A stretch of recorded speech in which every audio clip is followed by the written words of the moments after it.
صغیر پاک و ہند میں سبھی نے نور جہاں کی آواز کو پسند کیا۔ نور جہاں کی تن سے روح کے سارے پھول مہک اٹھتے تھے۔ ملکہ کی آواز 6 دہائیوں سے اہل سر اور شائقین موسیقی کو مسحور و مسرور کرتی رہی ہے۔ نور جہاں کی آواز سے دن کو 4 چاند لگ جاتے تھے اور موسیقار راتوں رات شہرت کی بلندیوں کو چھونے لگتے۔ انہوں نے غالب، اقبال، فیض، تنویر نقوی، ناصر کاظمی، احمد فراز، خواجہ پرویز، قتیل شفائی کی غزلوں اور احمد راہی کے نغموں میں سما و سحر باندھ کر اسے ہر آدمی کے سننے کے لیے دل کے ہاتھوں مجبور کر دیا۔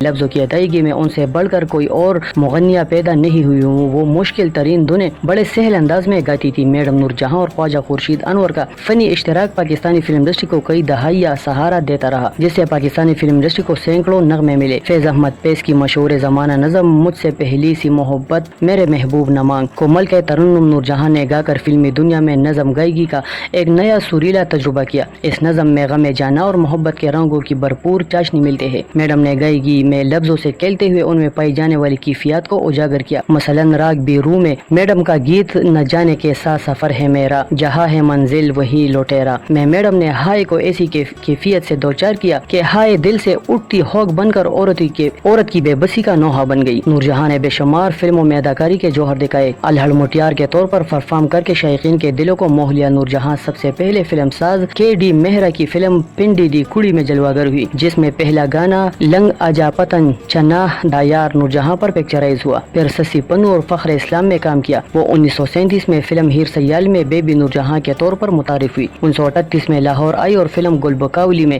گانے گائے اور کردار ادا کیا۔ 1939 میں ماسٹر غلام حیدر نے نور جہاں کے لیے گانا کمپوز کیا، جسے نور جہاں نے فلم گل بکاولی کے لیے گایا۔ 1942 میں فلم خاندان میں پہلا مرکزی کردار بطور پہلی ہیروئن ادا کیا۔ 1945 میں لتا اور آشا کے ساتھ بڑی فلم بڑی ماں میں لیڈ رول کیا اور اسی سال قوالی گائی۔ آہے نہ برے شکوہ نہ کیا، یہ قوالی زہرا بائی امبالے والی اور آیانی کے ساتھ گائی۔ جنوبی ایشیا میں یہ قوالی گانے کا پہلا تجربہ تھا۔ نور جہاں کی انڈیا میں آخری فلم مرزا صاحبان تھی۔ انہوں نے انڈین فلموں کے لیے 127 گانے گائے، 12 خاموش فلموں میں کام کیا، جن میں سے 55 فلمیں ممبئی، 8 کولکتہ، 5 لاہور اور 1 برما میں تیار ہوئی۔ پلے بیک سنگر کے طور پر ان کی پہلی فلم 1958 میں جانے بہار تھی۔ انہوں نے 1941 سے 1947 تک انڈیا میں بطور ہیروئن 13 فلموں میں کام کیا۔ 1941 میں ہدایت کار شوکت حسین رضوی اور موسیقار غلام حیدر کی فلم خاندان، پھر وی ایم ایاس ہدایت کار اور موسیقار شانتی کمار کی فلم دہائی۔ 1944 میں ہدایت کار ضیاء سرحدی اور موسیقار کے دتا کی فلم نادان،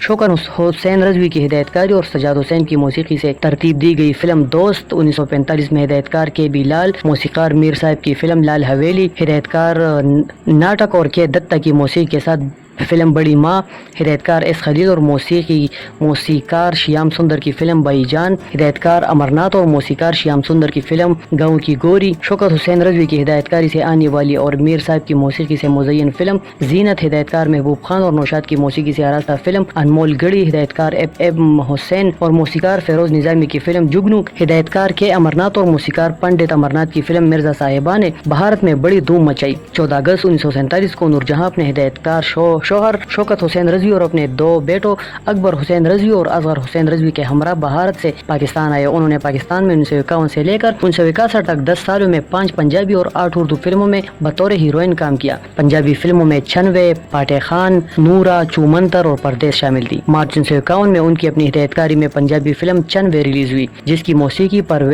فیروز نظامی نے ترتیب دی تھی۔ مارچ 1952 میں ایس فضلی کی ہدایت کاری میں فیروز نظامی کی موسیقی کے ساتھ فلم دوپٹہ، نومبر 1953 میں ہدایت کار امتیاز علی تاج اور غلام حیدر کی موسیقی کے ساتھ فلم گلنار، نومبر 1955 میں ہدایت کار ایم اے رشید اور موسیقار اختر حسین کی موسیقی کے ساتھ فلم پاٹے خان، فروری 1956 میں ہدایت کار لقمان اور موسیقار بابا چشتی کی فلم لخت جگر، مئی 1956 میں ہدایت کار مسعود پرویز اور خواجہ خورشید انور کی موسیقی سے مزین ہٹ فلم انتظار، مئی 1957 میں ہدایت کار ایم اے خان اور صفدر حسین کی موسیقی کے ساتھ فلم نورا ریلیز ہوئی۔ اپریل 1958 میں ہدایت کار مشتاق حفیظ اور موسیقار رفیق علی کی پنجابی فلم چومندر جو 1958 میں ہدایت کار انور کمال پاشا اور موسیقار رشید اترے کی super hit film Anarkali, April 1959 میں ہدایت کار علی اور اختر حسین موسیقار کی فلم پردیس آئی۔ یہ سلسلہ یوں ہی چلتا رہا۔ نور جہاں نے آخری فلم باجی میں 1963 میں کام کیا۔ 1963 تک نور جہاں کی اداکاری کا دور تھا۔ 1960 میں سلما فلم میں انہوں نے پہلا پلے بیک دیا۔ پلے بیک سنگر کے طور پر ان کی پہلی فلم 1958 میں جانے بہار آئی۔ ملکہ ترنم نور جہاں جو 21 ستمبر 1926 کو قصور میں پیدا ہوئی اور 23 دسمبر